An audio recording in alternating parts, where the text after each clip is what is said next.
തരുൺമൂർത്തിയുടെ സംവിധാനത്തിൽ മോഹൻലാൽ അഭിനയിച്ച മലയാള ഇൻഡസ്ട്രി ഹിറ്റായ തുടരും എന്ന ചിത്രം യഥാർത്ഥത്തിൽ ഇത്രയും ഹൈപ്പ് നേടേണ്ട ഒരു ചിത്രമായിരുന്നു. മാക്സിമം ഒരു സൂപ്പർ ഹിറ്റ് ചിത്രമായി മാത്രം മാറേണ്ടിയിരുന്ന തുടരും എങ്ങനെയാണ് മലയാളം ഫിലിം ഇൻഡസ്ട്രിയിലെ ഏറ്റവും വലിയ ഹിറ്റുകളൊന്നായി മാറിയത്? അതിൻ്റെ യഥാർത്ഥ കാരണം മലയാളികൾ എന്നും ഇന്നലകളിൽ ജീവിക്കാൻ ആഗ്രഹമുള്ളവർ എന്നുള്ളതാണ്. അതിനുവേണ്ടി സംവിധായകനും റൈറ്ററും മനഃപൂർവ്വം വിൻറ്റേജ് കപ്പിളിനെ, അതായത് മോഹൻലാൽ ശോഭന ജോഡിയെ ഈ സിനിമയിൽ പ്ലേസ് ചെയ്യുന്നു. യഥാർത്ഥത്തിൽ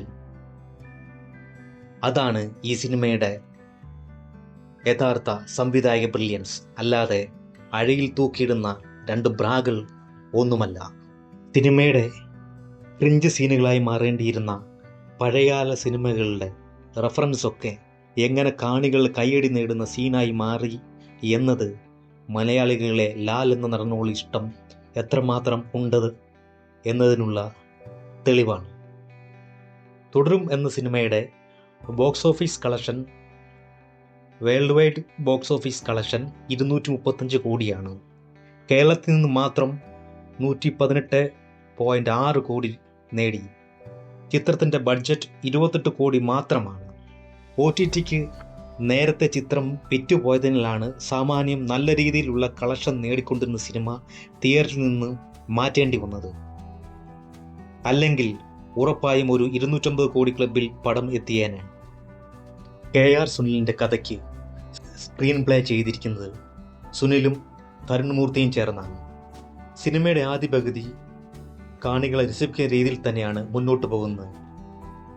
വീട്ടിലെ എല്ലാവരും മോഹൻലാലിൻ്റെ ഷൺമുഖം എന്ന കഥാപാത്രത്തെ ബെൻസ് എന്നാണ് വിളിക്കുന്നത്.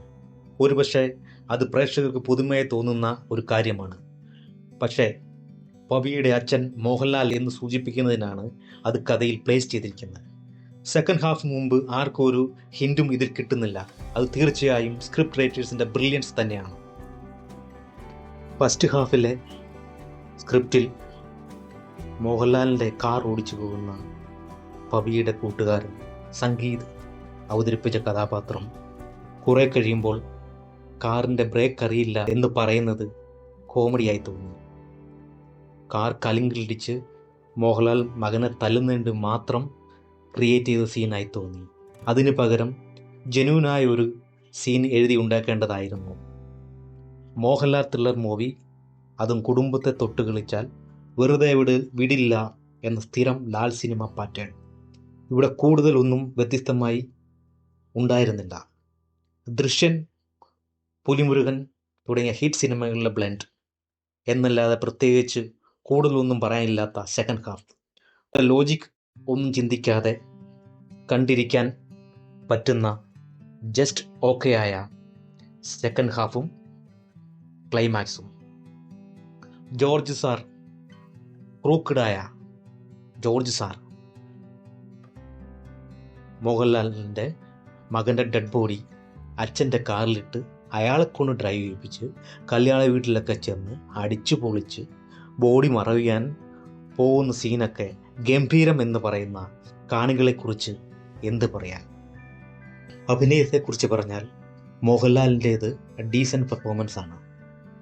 ജോർജ് സാറിൻ്റെ കഥാപാത്രം ചെയ്ത പ്രകാശവർമ്മ നല്ല പ്രകടനം തന്നെയാണ് കാഴ്ചവെച്ചിരിക്കുന്നത്. ആ കഥാപാത്രം ആര് ചെയ്താലും കിടിലനായിരിക്കും. കാരണം ഈ കഥയിലെ യഥാർത്ഥ നായകൻ ജോർജ് സാർ തന്നെയാണ്. അങ്ങനെയാണ് അയാളെ തിരക്കഥയിൽ എഴുതി വച്ചിരിക്കുന്നത്. ശോഭന ശരിക്കും നിരാശപ്പെടുത്തി. അവരെ ആരോ നിർബന്ധിച്ച് വഴികാട്ടി പേടിപ്പിച്ച് അഭിനയിക്കുന്നത് പോലെ തോന്നി. പപ്പു തുടങ്ങി മറ്റെല്ലാ അഭിനേതാക്കളും ഡീസൻ്റായ പെർഫോമൻസ് കാഴ്ചവെച്ചു. ഈ സിനിമ ഇത്രയും വമ്പൻ ഹിറ്റായതിൻ്റെ യഥാർത്ഥ ക്രെഡിറ്റ് കൊടുക്കേണ്ടത് പൃഥ്വിരാജിനാണ്. പൃഥ്വിരാജിൻ്റെ കാട്ടപരാധം എമ്പുരാൻ ഇറങ്ങുന്നതിന് മുമ്പായിരുന്നു ഈ സിനിമ റിലീസ് ചെയ്തിരുന്നെങ്കിൽ ഒരു സൂപ്പർ ഹിറ്റ് മൂവി മാത്രമാകുമായിരുന്നുള്ളൂ.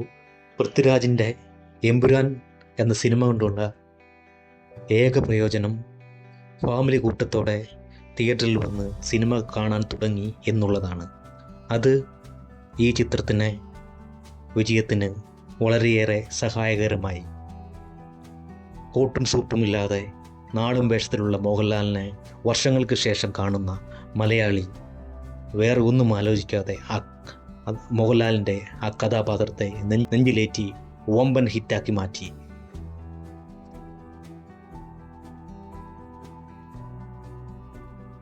ഈ സിനിമയിലെ മോഹൻലാലിൻ്റെ മാനസങ്ങളൊക്കെ നേരത്തെ പഴയ വിൻറ്റേജ് പടങ്ങളിൽ ജനങ്ങൾ കണ്ടിട്ടുള്ളതാണ്. അതൊക്കെ കാണുമെങ്കിൽ പഴയ വിൻറ്റേജ് പടങ്ങൾ വീണ്ടും എടുത്ത് കണ്ടാൽ പോരെ. പിന്നെ എന്തിനാണ് അദ്ദേഹത്തെ വീണ്ടും ആ പഴയ മോഹൻലാലാക്കി പ്ലേസ് ചെയ്യുന്നത്? അതുകൊണ്ട് പുതിയ കഥാപാത്രങ്ങളും ചിന്തകളും സംവിധായകരും തിരക്കഥാകൃത്തുക്കളും കൊണ്ടുവരാൻ ശ്രമിക്കുക. അത് മലയാള സിനിമയ്ക്കും മലയാളത്തിലെ മികച്ച നടന്മാരിൽ ഒരാളായ മോഹൻലാലിൻ്റെ കരിയറിനും വളരെ നല്ലതായിരിക്കും. പുതിയ ചലഞ്ചിങ് ആയ കഥാപാത്രങ്ങൾ സെലക്ട് ചെയ്യുന്നതിൽ മോഹൻലാൽ കൂടുതൽ ശ്രദ്ധ കൊടുക്കേണ്ടതാണ്. മലയാള സിനിമയിൽ ഒരു സിനിമയുടെ കഥയുടെ പിതൃത്വം ഏറ്റവും കൂടുതൽ ആൾക്കാർ ഏറ്റെടുത്ത, അവരുടേതെന്ന് ക്ലെയിം ചെയ്ത സിനിമ തുടരും ആയിരിക്കും.